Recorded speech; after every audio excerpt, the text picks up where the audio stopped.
Lateral entry के माध्यम से 45 पद भरने के सरकार के कदम की आलोचना को सरकार ने खारिज कर दिया है। सरकारी सूत्रों के मुताबिक केंद्र में कांग्रेस के शासन के दौरान पूर्व प्रधानमंत्री मनमोहन सिंह, पूर्व योजना आयोग के सदस्य एनके सिंह समेत कई टेक्नोक्रेट, अर्थशास्त्री और अन्य विशेषज्ञों की भर्ती की गई थी। मौजूदा केंद्र सरकार ने लैटरल एंट्री के माध्यम से 45 मध्य स्तरीय पदों के लिए यूपीएससी के जरिए आवेदन आमंत्रित किए हैं।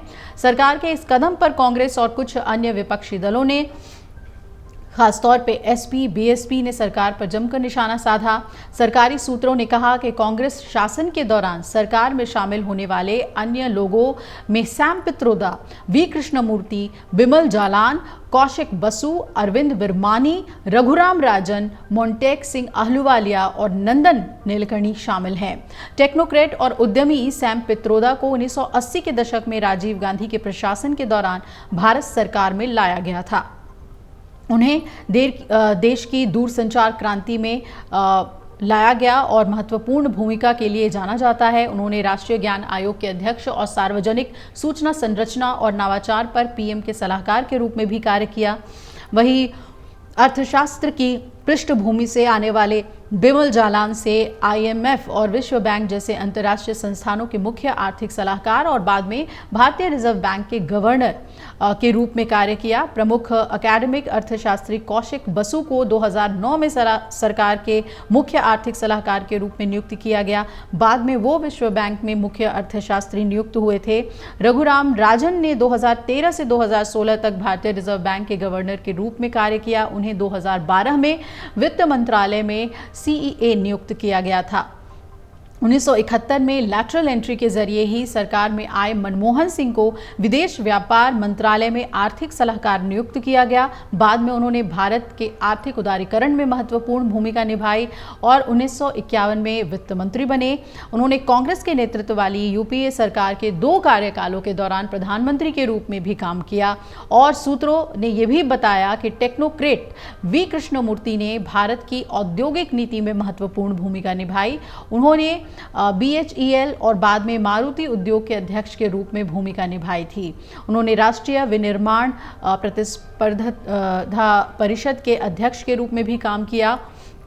तो लैटरल एंट्री पर सवाल उठा रहे विपक्ष को अब मोदी सरकार के अहम सहयोगी लोजपा जो कि चिराग पासवान की जो पार्टी है उसका भी साथ मिल गया है। केंद्रीय मंत्री और पार्टी के मुखिया चिराग पासवान ने इसे पूरी तरह से गलत करार देते हुए इस मामले को सरकार के सामने उठाने की घोषणा कर दी है। उन्होंने ये भी कहा कि उनकी पार्टी ऐसी नियुक्तियों के पक्ष में नहीं है, यानी कि लैटरल एंट्री स्कीम के पक्ष में नहीं है। चिराग ने यह भी कहा कि हमारी पार्टी ऐसी नियुक्तियों के पक्ष में नहीं है, ये पूरी तरह से गलत है। जहां भी सरकारी नियुक्तियां होती हैं वहां आरक्षण के प्रावधानों का अनिवार्य रूप से पालन किया जाना चाहिए। चिराग पासवान ने यह भी कहा कि ये हमारे लिए चिंता का विषय है, ये पूरी तरह से गलत है। हम सरकार का हिस्सा हैं, हमारे पास इन मुद्दों को सामने लाने के लिए मंच है। ऐसे में वो इस मामले को सरकार के समक्ष उठाएंगे।